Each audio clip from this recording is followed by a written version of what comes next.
the kickoff now all even here in this fourth quarter. I'm going to show y'all what Aaron Rodgers do. On the return, it's Knile Davis. Time for a break. We'll come back and see how it all shakes out after this.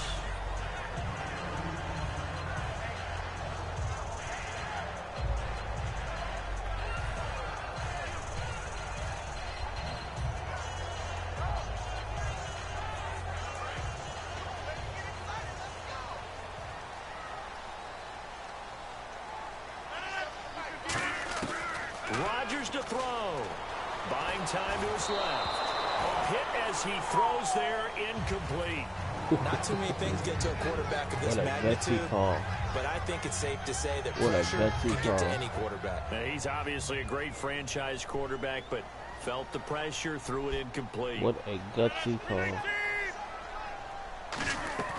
Now Rodgers. And that one got tipped, kind of threw everything off. It brings up third. Well, we're not playing 3 yards in a cloud of dust football anymore. I kind of get why those old school coaches sometimes didn't want to throw the football. Because if it's popped up in the air, it almost turns into slow motion. And both sides trying to get to the football, and you're holding your breath wondering whether it's going to go good or bad for your team. He's back out too far. Complete. It's a big play there for Green Bay. 42 yards. And now first down following that long gain. Well, even after all those interceptions, he's not deterred, still confident to go deep at work there. I think all the old rules about playing that position still apply.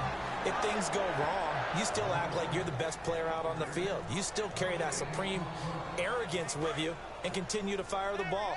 I've seen guys have games like this, and this is where you find out if you're great or not.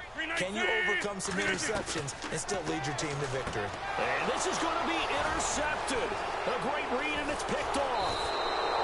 So how about that for a momentum switch? We're in the fourth quarter, and it's a tie game. You've got to take care of the football here. Now their opportunity to take the lead right out the window, and everything is flipped in the other direction.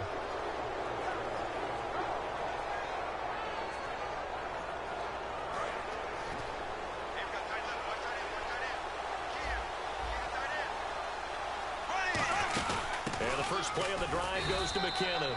Give him a couple on the carry there. 2nd and 8. And now a timeout coming from the defensive side for the Packers.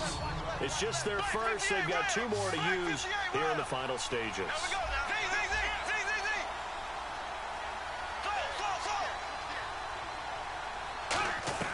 Bradford to throw. He's going to float this one deep right side. And he's unable to grab it. Thought he might have had position, couldn't hold on. 3rd down.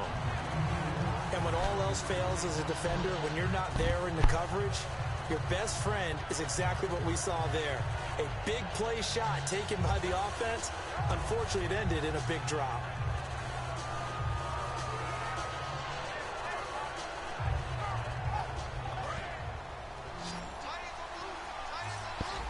A nickel back added defensively as they look to stop this 3rd and 8. Now Bradford. And this is going to be intercepted. Picked off by Morgan Burnett.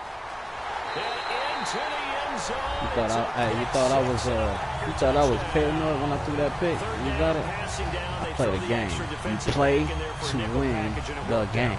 And it's not anything that you would think is just great strategy. Pick 6 for the win. 5 defensive backs on the field and an obvious passing down.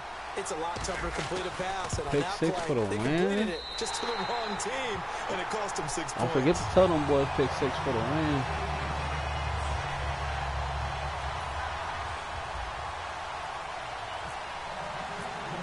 So they'll get another shot on offense following that pick 6. And now the kick is away. Short kick. One of the up middle take it now.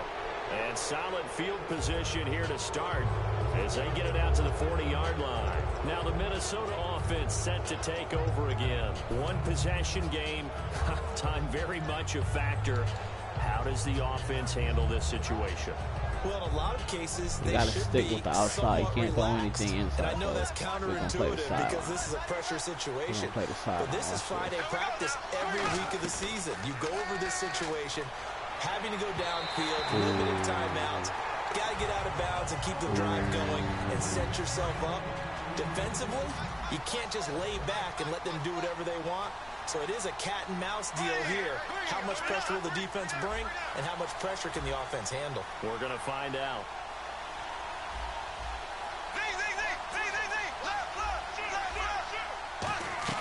He's back to throw. Going right side here, and that's complete.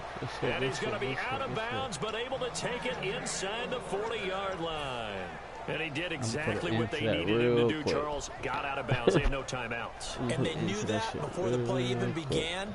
Still executed it. How many times have we seen it happen where you know it, and a guy's still looking for a timeout or trying to stay in bounds? He got it done.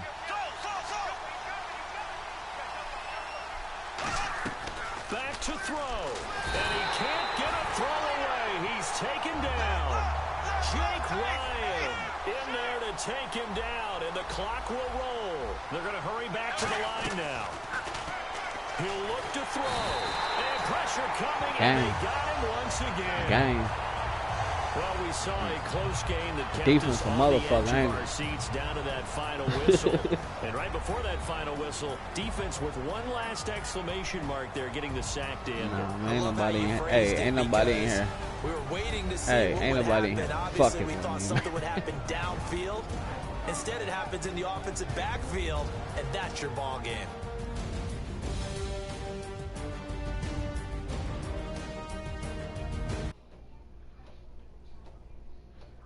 Y'all tell E-Money. Y'all tell E-Money I'm looking for him.